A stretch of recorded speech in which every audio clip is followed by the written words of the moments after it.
back to another Beast Wars fuzor review. Last time we looked at Silverbolt.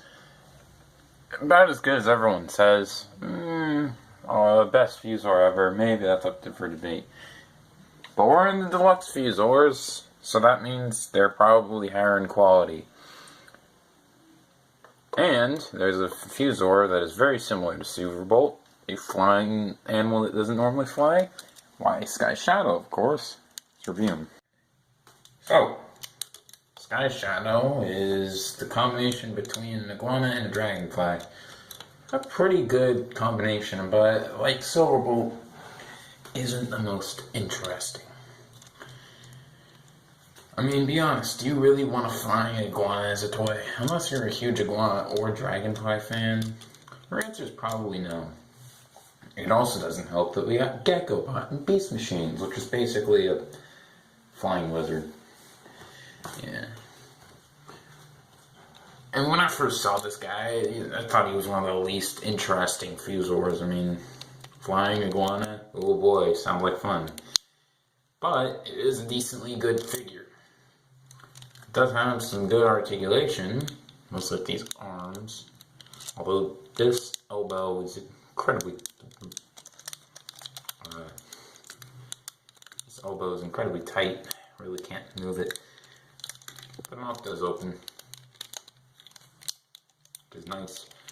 And the legs do have pretty good movement. The tail is quite odd, indeed, especially when you flip it upside down. It kind of reminds me of Jetstorm almost, which is ironic because I think that guy was a dragonfly. But he does have a button, and if you press it, fires a missile. Put that missile off to the side. So, the only real complaint I have is the wing. It's supposed to have a lever, but it doesn't lock into place, so it just kind of slides everywhere and gets on my nerves. But let's go ahead and transform this guy. Actually, the transformation on this guy is the best of all the fuzors because it's the most complex and involved. Even though it's not that hard, it's still nice. Let's straighten the feet out first and get started with that. We're going to unplug this and move this out and just kind of have these things floating off in air, or just move them back. What we're going to do is try to see if we can get these completely straight.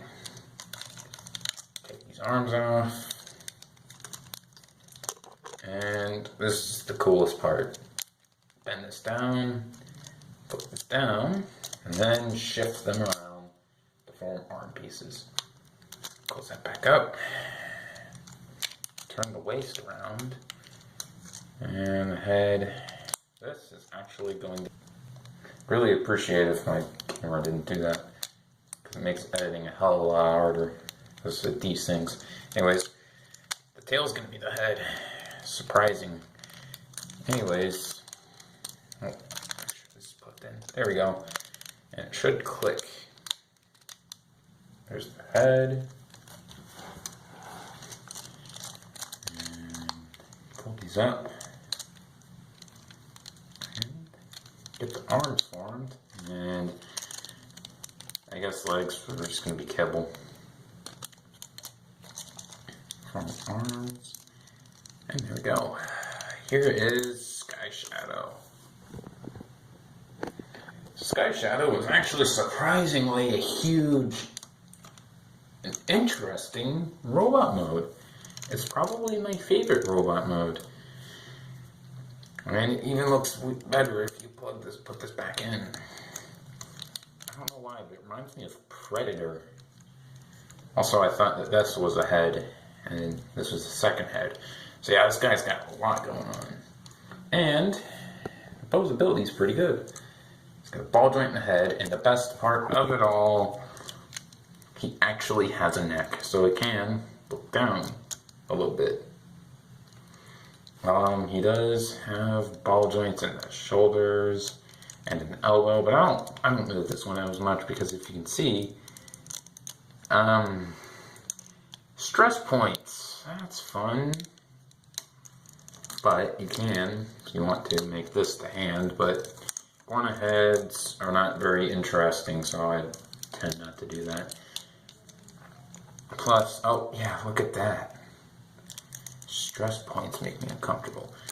Yeah, that's one reason why I don't usually do that, at least on my figure. This claw is kind of cool.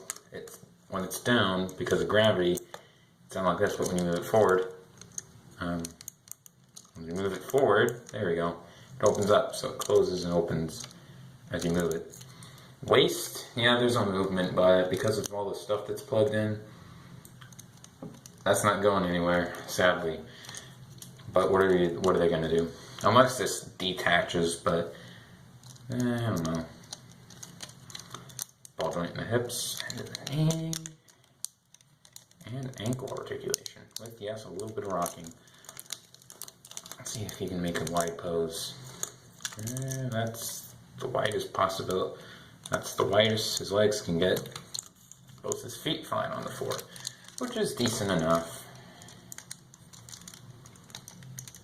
I'm just glad that it's there on a 90s action figure. So articulation other than the waist is quite good.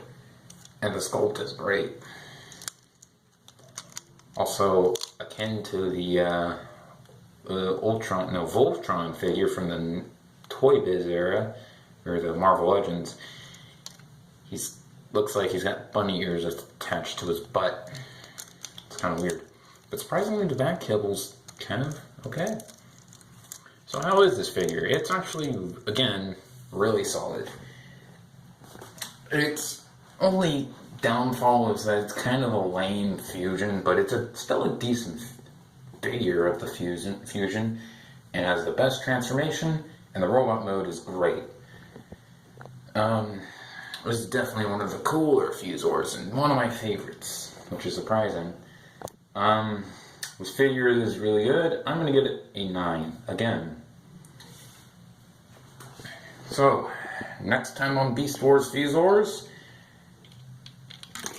we're going to look at the warrior that survived the GPS. See you next time.